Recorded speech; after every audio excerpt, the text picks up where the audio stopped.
मला हे लग्न नाही करायचंय. आपण थांबू इथे. आपण एकमेकांपासून दूर जाऊया.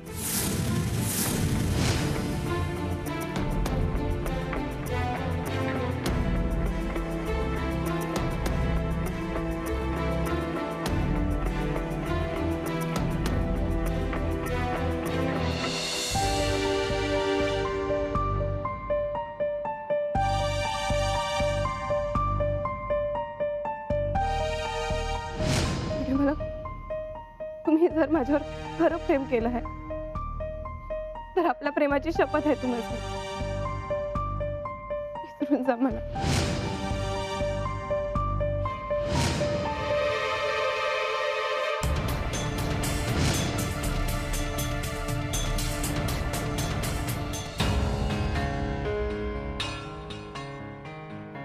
छोटे मालक, बदामाचं दूध आणलंय.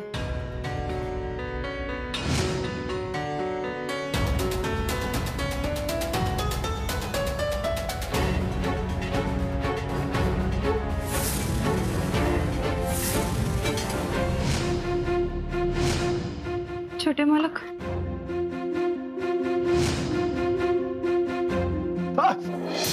आओ छोटे मालक, लागलं का? इथून पुढे माझ्यासाठी बदामाचं दूध घेऊन यायचं नाही. हा दुधाचा ग्लास मला इथे नकोय.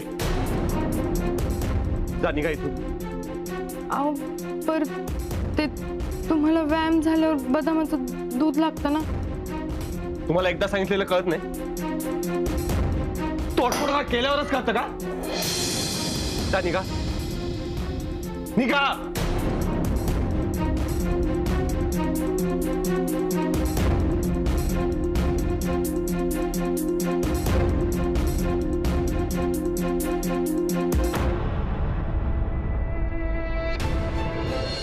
अरे आजूबाजूच्या गावातली लोक बी आपल्या वस्तू घ्यायला येतात. तालुक्यावरून बी ऑर्डरी असतात. आणि शिदा केंद्र तिथल्या तर रोजच्याच ऑर्डरी असतात. मुंबईवरून हातमागाच्या गोष्टी आणि खाण्याच्या पदार्थांना बी लई मागणी आहे. अगं पण एवढी कामं आहेत, ती बायका कामं करतात ना, ती नुसत्या कुचाळक्या करत बसतात. रमा असल्यानंतर करत नसतील. नाही, रमा गोड बोलते सगळ्यांशी, पण कामाच्या बाबतीत हाय गाय चालत नाही बरं का तिला. सगळ्यांना बरोबर वळणात ठेवत असेल. अगं पण एवढ्या समजा बायका एकत्र येणार म्हटल्यावर गप्पा गोष्टी होणारच की. आणि त्यांनाच त्यांचं कळते. काम करायला लागलं आणि आपण जास्त बोलतो, आपल्याला जास्त थांबावं लागेल. आणि कधीतरी जास्तच गप्पा मारायला लागलं की मी अभि समजवते की त्यांना. नाही, ते तू करच, पण त्यांची राहिलेली कामं तू करत बसू नको. त्यांची त्यांना करू दे. हा, त्यांच्या मधल्या काही काही बायका जरा जास्तीच आहेत.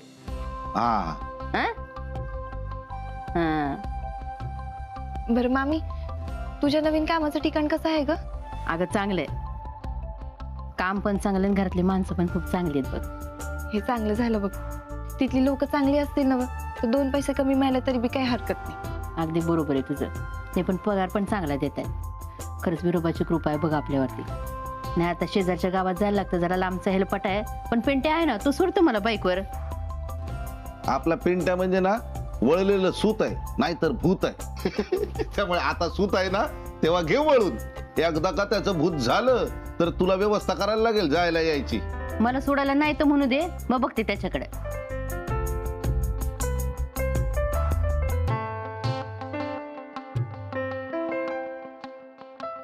रमा, हो अगं 2-3 दिवस तुला विचारून म्हणते, कामाच्या नादात राहूनच गेलो बघ.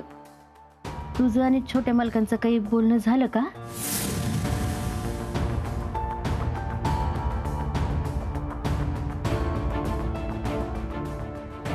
कशाबद्दल? अगं साखरपुड्याच्या बाबतीत म्हणते मी. नाही म्हणजे आम्ही दोघांनी वाड्यावर जाऊन बोलायचं असेल तर काय हरकत नाही, आम्ही तसं जाऊन बोलून येतो. नाही खरंच आहे, आता बोललं पाहिजे ना. किती दिवस वाट बघायची आता? शेवटी या गोष्टीचा निर्णय तर घ्यावाच लागेल ना. नाही आता नको. आता नको मग कधी? मामा त्याबद्दल सांगेन ना मी तुम्हाला. अगं पण म्हणजे मामा मी आधी अंदाज घेते आणि मग सांगते.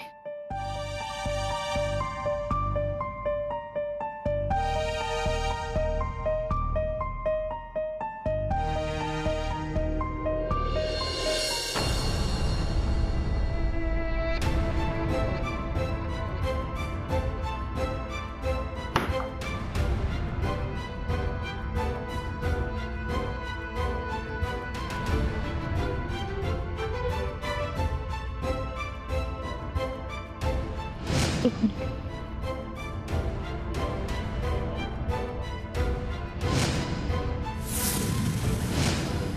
तुमच्यासाठी नवीन शर्ट आणले आहेत.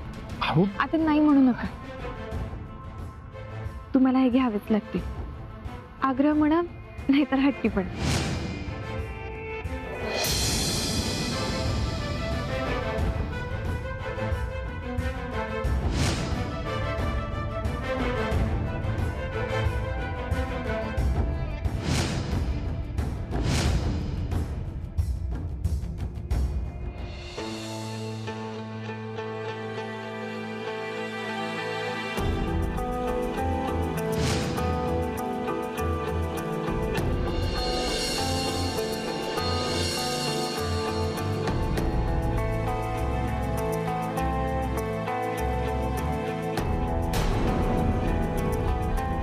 दादा, अरे हे सगळं काय आहे?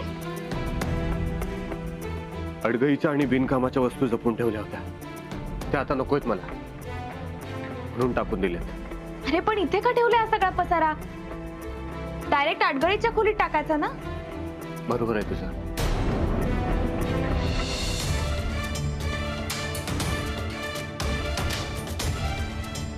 पण कसं आहे ना, खूप दिवसापासून सांभाळलं होतं यांना. आता त्यांना माझ्यापासूनच तोडणं जमत नाही मला. मनापासून जपून ठेवलेल्या वस्तू अलिप्त व्हायला थोडा वेळ लागतो. कधी कधी आपण त्या गोष्टींमध्येच अडकून पडतो. हरकत नाही, मी या गोष्टींपासून दूर जाण्याची सवय करतो. आणि एकदा का या गोष्टी तुटल्या की त्यांना अडगळीच्या खोलीत नाही, डोनेटच करणार आहे. पण आयुष्यातून ह्या गोष्टी मी दूर करणार हे नक्की.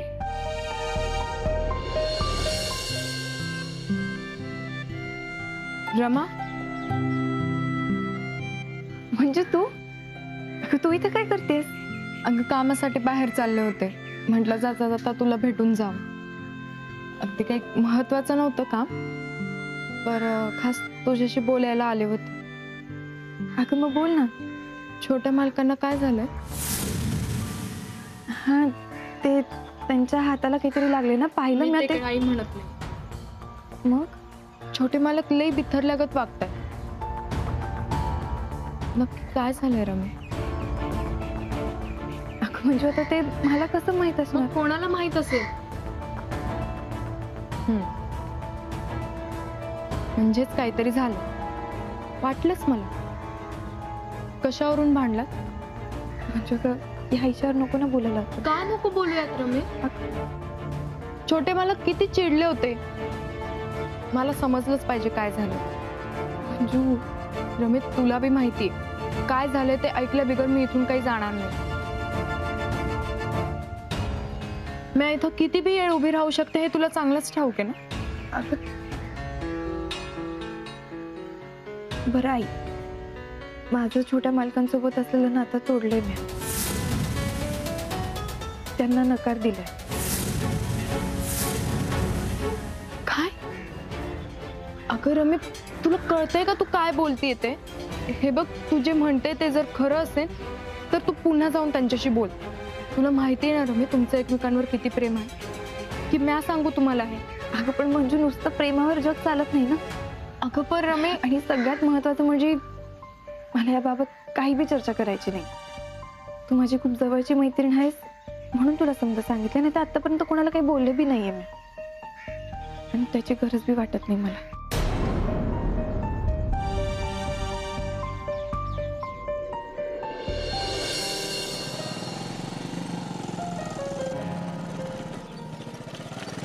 प्रतापराव, प्रतापराव,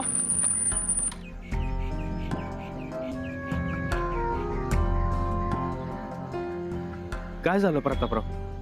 नाही म्हणजे लक्ष नव्हतं का? हाक मारली तरी निघून आला पुढे.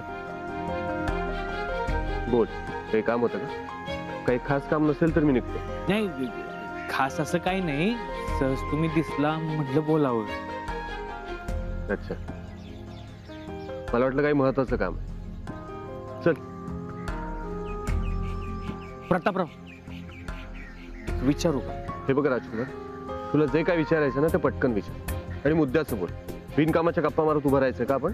नाही, तसं नाही. पण काही झालंय का? नाही म्हणजे तुम्ही असं एकदम तुटक वागताय, तुटक बोलताय, काही कळत नाही बघा. मी तुटक वागतोय? मी? हा प्रश्न मी तुझ्या घरातल्या काही लोकांना विचारायला पाहिजे. पण काही झालंय का? म्हणजे कोणी काय बोललं का तुम्हाला? नाही काय प्रतापराव, जाऊ मला नीट सांगा ना, मला काहीच टोटल लागत नाही. एक मिनिट, मला काय विचारणार आधी ना तुझ्या घरातल्यांना जाऊन विचार.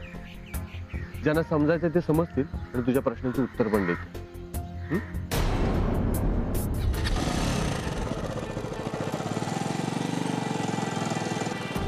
प्रतापरावांना झालंय काय? असं का वागतायत ते? अरे बाईसाहेब, या या, बसा बसा, चालू देत तुमची कामं. भाईसाहेब भाऊ बसा ना.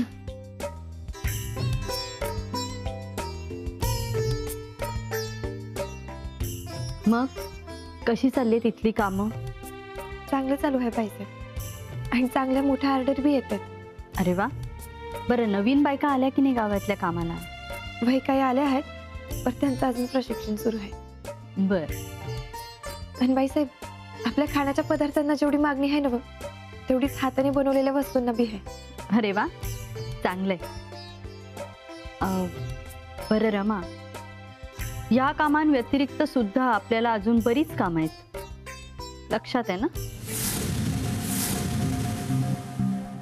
नाही म्हणजे इथली कामं मार्गी लागतीलच, पण आपली कामं कधी मार्गी लागणार आहेत? कधी येणार आहेस तू घरी?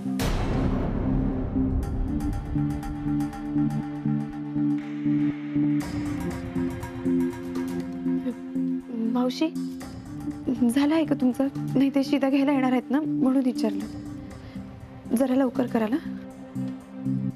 मला हव्या त्या प्रश्नांची रमा काहीच उत्तर देत नाहीये. इतक्या वर्षात असं कधीच घडलं नाही. रमा अशी कधीच वागली नाही. काय झालंय नेमकं? रमा, सरला, मामा आणि तू आज संध्याकाळी घरी येत आहे ना?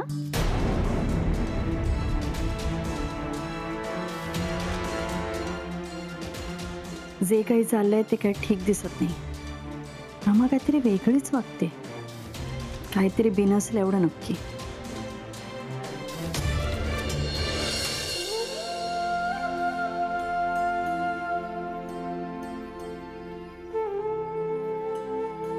मधल्या काळात आपल्या सगळ्यांनाच नको त्या गोष्टींना तोंड द्यावं लागलं. त्यामुळे आपण सगळेच जण थोडेफार डिस्टर्ब झालो होतो. पण यावरून आपण एक शिकलं पाहिजे, कोणावर विश्वास ठेवायचा, कोणावर नाही. प्रतापराव, काय? या सगळ्याचा परिणाम आपल्या पक्षाच्या कामावर झालेला आहे, त्या कार्यक्रमांवर झालेला आहे. आपण आपल्या पक्षाचे कार्यक्रम पुन्हा एकदा नव्याने आखायला पाहिजेत. त्यामुळे आपण आता सर्वांनीच कंबर कसून कामाला लागलं पाहिजे. कार्यकर्त्यांना कार्यक्रम आखून दिले पाहिजेत, लोकांमध्ये विश्वास निर्माण केला पाहिजे. मधल्या काळात माझी जी चौकशी झाली त्यामुळे लोकांमध्ये जो संभ्रम आहे तो आपण दूर केला पाहिजे. खरंय. आबासाहेब सुद्धा आता जेलमध्ये आहेत, त्यामुळे रान मोकळं आहे. हीच संधी आहे. प्रतापराव, तुम्ही कार्यकर्त्यांना कार्यक्रम सांगण्यासाठी भव्य मेळावा भरवा. सगळ्या कार्यकर्त्यांना बोलवा, कारण तुम्ही पक्षाचे जिल्हाध्यक्ष आहात. त्यामुळे काही दिवस आता तुम्ही तुमची कामं बाजूला ठेवून या कामांसाठी वेळ काढला पाहिजे. कुठली कामं? हेच जे तुम्ही शेतकऱ्यांच्या मदतीसाठी. ते सगळं मी थांबवलंय आता. पूर्णपणे? हो रावसाहेब, मी आता पूर्ण वेळ राजकारणात उतरायचं ठरवलं.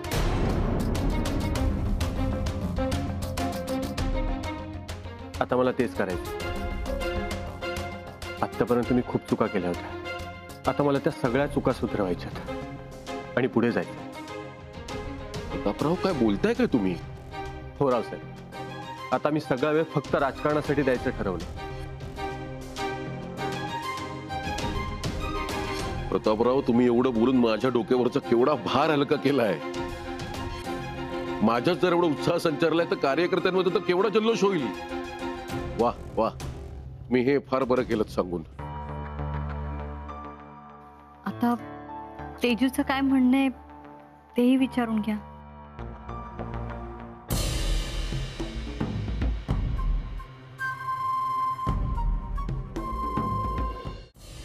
रमी नेमकं काय झालंय सांगशील का? हा, काय चाललंय काय तुझं? अरे बरं आता काय झालं? आता काय झालं? आज दुपारी रस्त्यात मला छोटे मालक भेटले, तर त्यांनी मला ओळखच नाही दाखवली. बरं मी स्वतःहून बोलायला गेलो त्यांच्याशी तर तुटक बोलले, कोड्यात बोलले माझ्याशी. नाही मला सांग नेमकं काय झालंय रमे? अगं रमे बोल ना. अरे पिंट्या दादा, खरं तर तुमच्या समजांपासून मला काय बी लपवायचं नाही. आणि कधी ना कधी तर सांगावंच लागणार होतं. मी आज छोट्या मालकांना आणि आमच्या नात्याला नकार दिला आहे.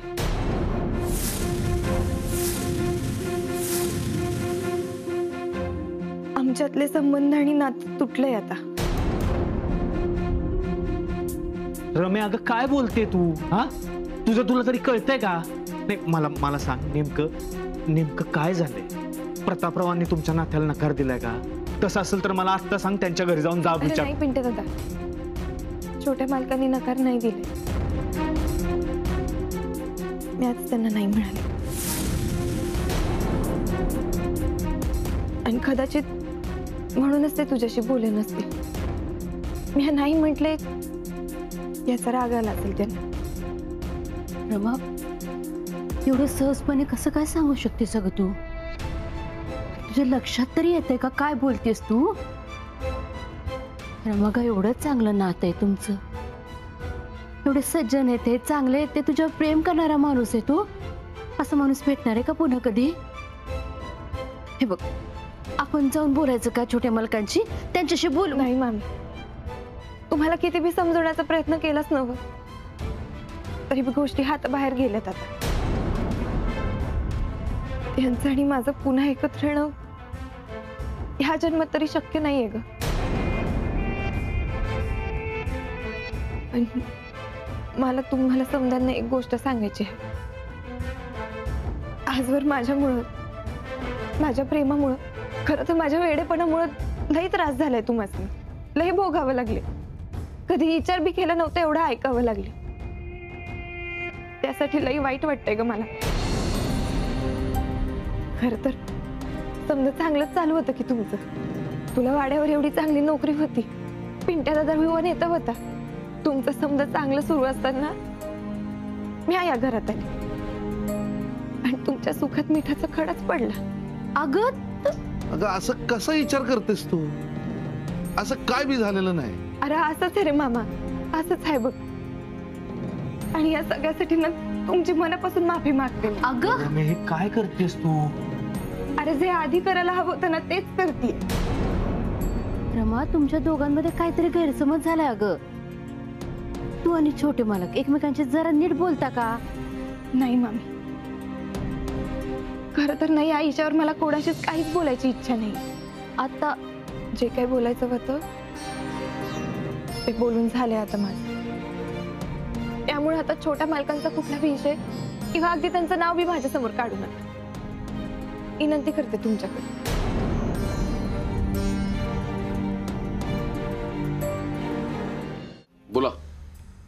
बोला ताईसाहेब, तुमचं काय म्हणणं आहे? प्रतापरावांच्या लग्नाला संमती दिली त्याच्यामुळे तुम्हाला समजलं असेलच की आम्ही दोघांच्या मनाचा किती विचार करतो ते. आम्ही तुम्हाला तुमच्या आयुष्याचा निर्णय घेण्यासाठी 6 महिने दिले होते. या दरम्यान आम्ही तुम्हाला एकदाही विचारलं नाही. पण आता मुदत संपली. आम्ही तुमच्यासाठी काही स्थळं बघितली आहेत. वसुंधरा तुम्हाला याविषयी बोलली असेलच. मला फक्त एवढंच ऐकायचं आहे, काय निर्णय आहे तुमचा? रावसाहेब, तुम्ही आता स्थळांचा विषय काढलाय म्हणून मला तुमच्याशी बोलायचं. मागे तुम्ही म्हणाला होतात मोहनराव सरदेसाईंसारख्या मोठ्या उद्योगपतीचं नाव आणि नातं जर आपल्या पक्षाशी लागलं तर आपल्या पक्षाला त्याचा फायदा होईल. पण त्याचा तेजूच्या लग्नाशी काय संबंध? आणि त्यानं तर मुलगी आहे. आम्ही खरं तर तुमच्यासाठी ते स्थळ बघत होतो. हो मला माहिती आहे, मी तेजूसाठी बोलतच नाही. म्हणजे मला तुम्हाला एवढंच सांगायचं की मी त्या नात्याला तयार आहे.